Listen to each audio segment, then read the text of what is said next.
Hi everyone and welcome back to Barker-Stargazer's YouTube channel, a crafting channel which mainly focuses on crochet.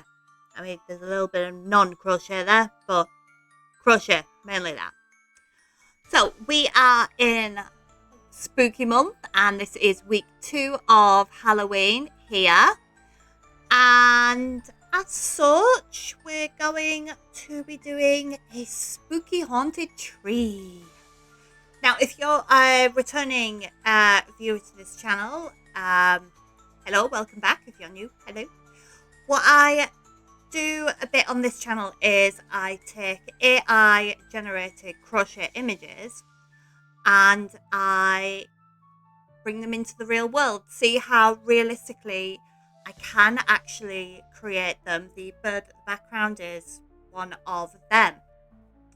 And I also test patterns advertised with these AI generated images. This week's video is a bit of both. So I have a pattern for a spooky tree and ghost that has been advertised with this image here. So first off, I am going to run through the pattern that comes with this image. For that, we're heading back to this website here.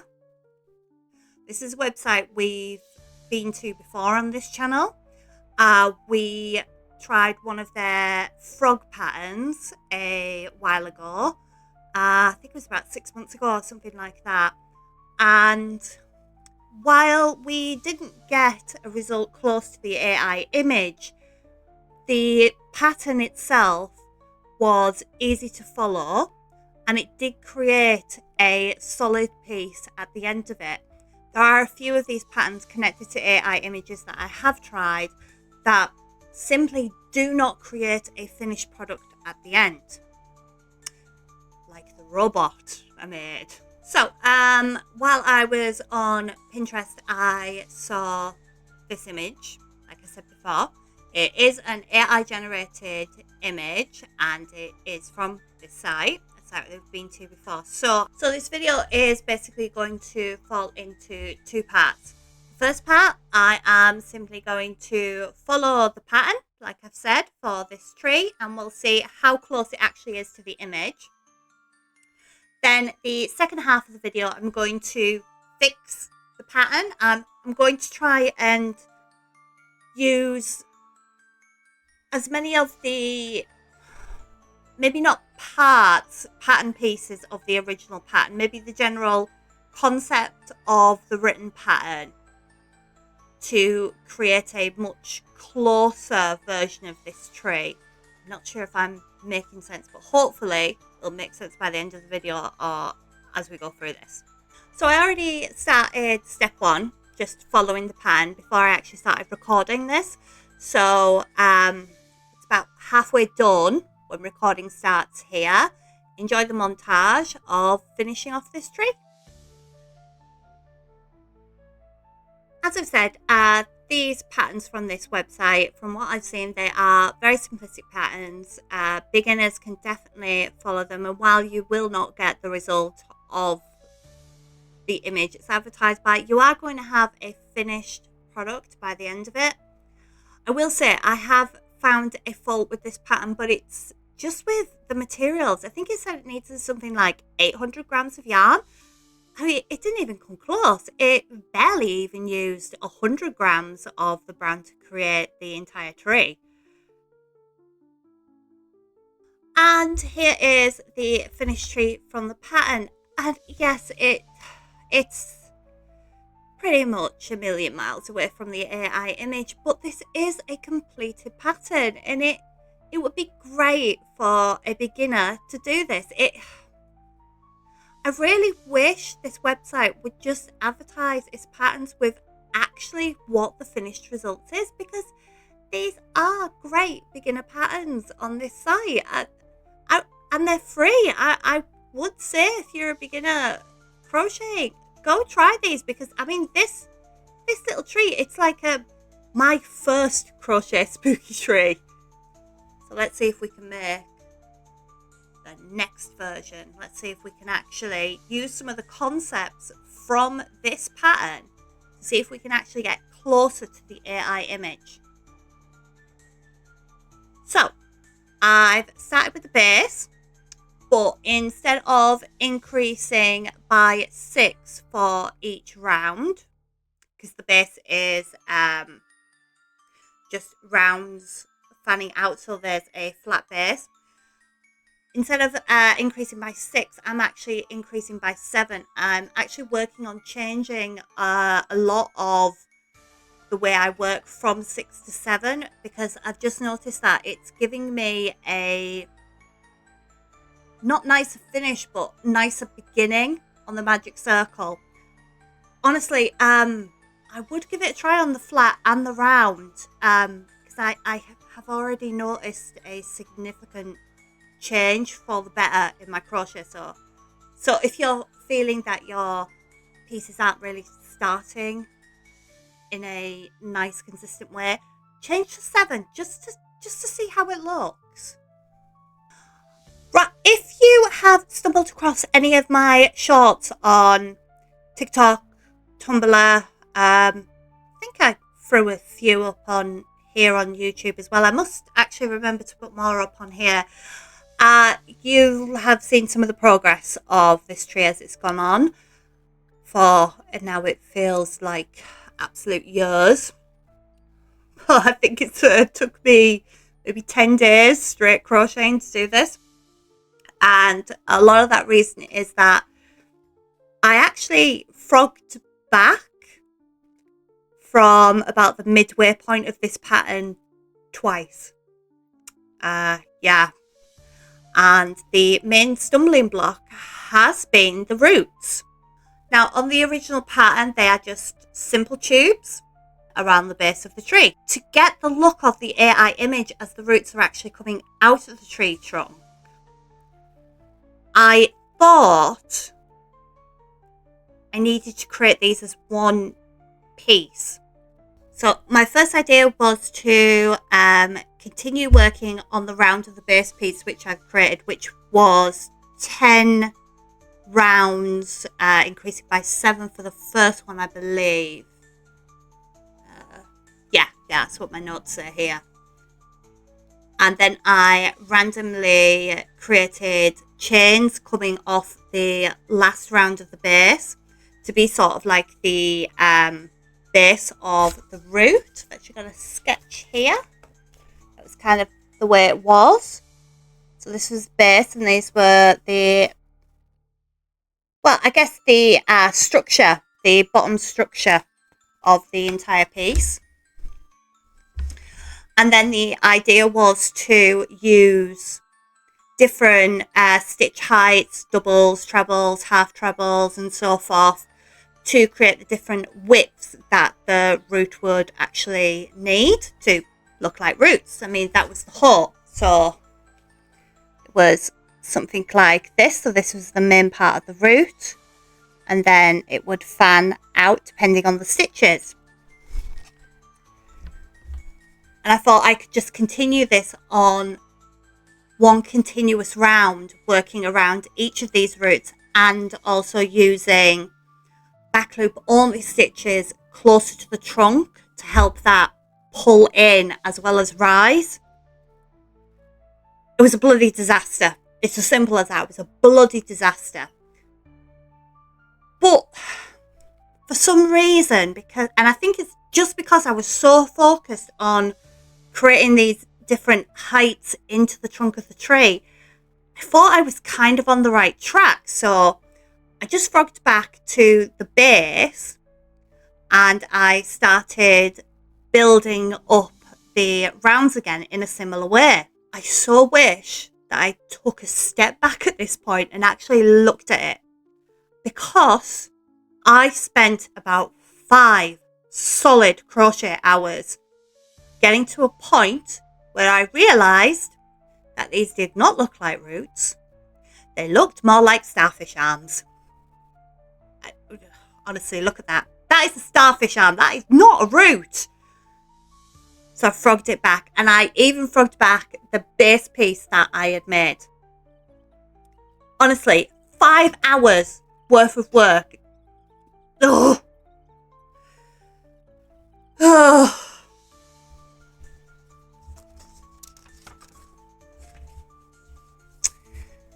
So, now we're actually into the final piece, the third attempt, the third way of doing this that actually did end up working. I ignored the base and I focused on the roots, because that, for me, is what was making or breaking this pattern. If you look at the image, yeah, you could be drawn to the face and everything, but it is the roots as they join to the trunk of the tree. That is what is making this a unique piece, for me anyway. So, I went back and I had a quick look at the original pattern. And I actually decided to do the roots in the same concept as the written pattern did, by using tubes. But I made sure that my tubes were like a semicircle of a tube. So there was still a flat base for them, which I'd had the original idea for. And I simply increased them to gain the different height and lengths of the roots, and made sure I was doing it randomly as well, just to get a more organic feel to it. I made 7 roots in all, just kind of organically, actually, it worked out that way. And as I made each of the roots, each of these tubes, I started to pin them together, and it just turned out that 7 gave me a nice size when all in a ring that I could work with. And the first thing I did was to secure these to each other. It took about 5 stitches on the sides of each of these tubes to connect them. So basically those 5 stitches disappeared. And actually, off the top of my head, I can't remember now if I started working on the top or if I did the base, but I did go back to the base and made a separate piece. It was just flat and working in 7s again on the round, and I needed 7 rounds of 7 to get it to the correct size, where I then just slip stitched it all into place on the base of the roots to get a nice flat surface. Then it came time to actually start to move away from these roots and on to the trunk. So basically use the top section, the top quarter of these roots, because we've got 2 of the sides are connected to the other roots. The base, the bottom of the root is connected to the base, and that leaves us 1, 2, 3, 4. Yeah, so we've got 1/4 of the root above. I'm not explaining this very well. I've got it written down in front of me as well what I did, and I still can't explain it. So, okay, so we are here, we've got the roots, and we are now building the trunk off the roots. So I'm using the top of the root as the foundation basis for the trunk. Now, as the roots are all different heights, the rows of the trunk actually start off being quite uneven. They're taller on one side, shorter on the other.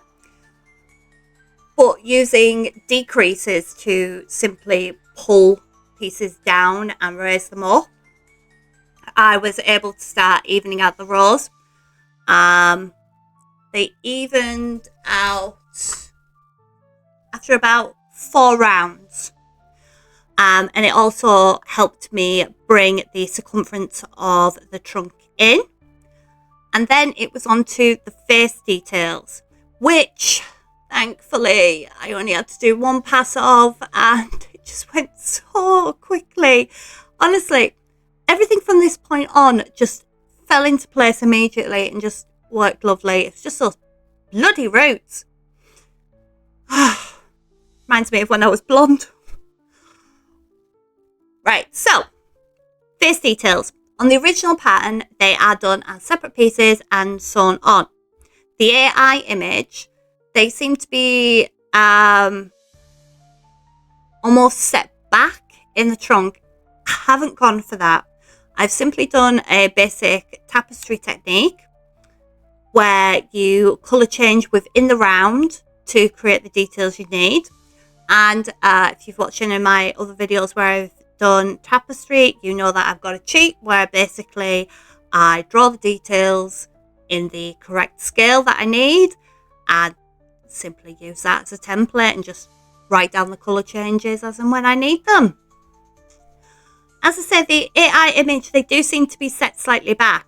So when I come to writing my pattern for this tray, I will be able to use the notes that I've already written on this pattern to know which stitches to set slightly back to hopefully create the illusion of the black detailings actually set back. But as I said, that's something for another time when I come around to writing this pattern.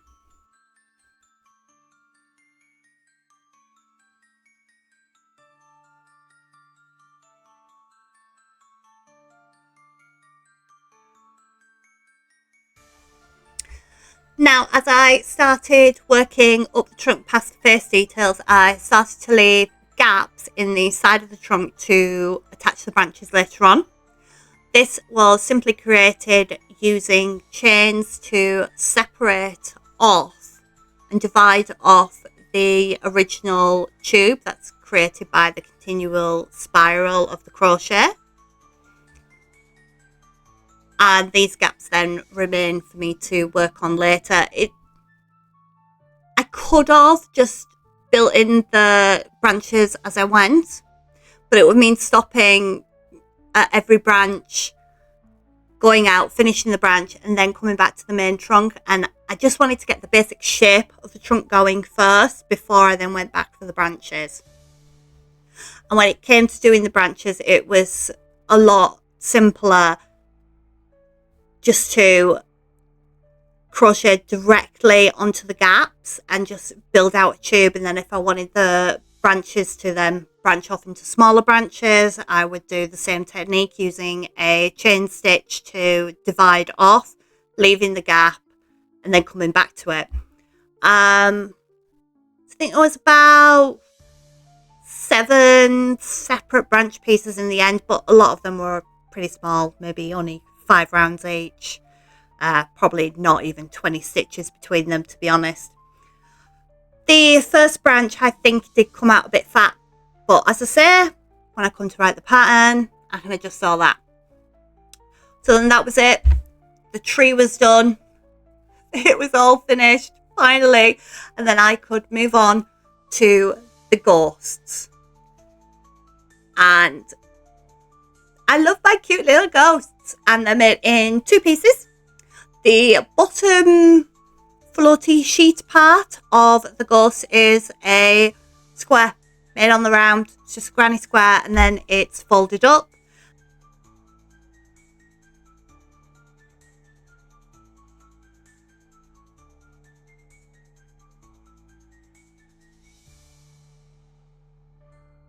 And then a little open oval, which I put toy eyes in, stuffed, and then stitched to the base. And then the ghosts were just as simple as that. Lovely. And here we go. Here is everything together.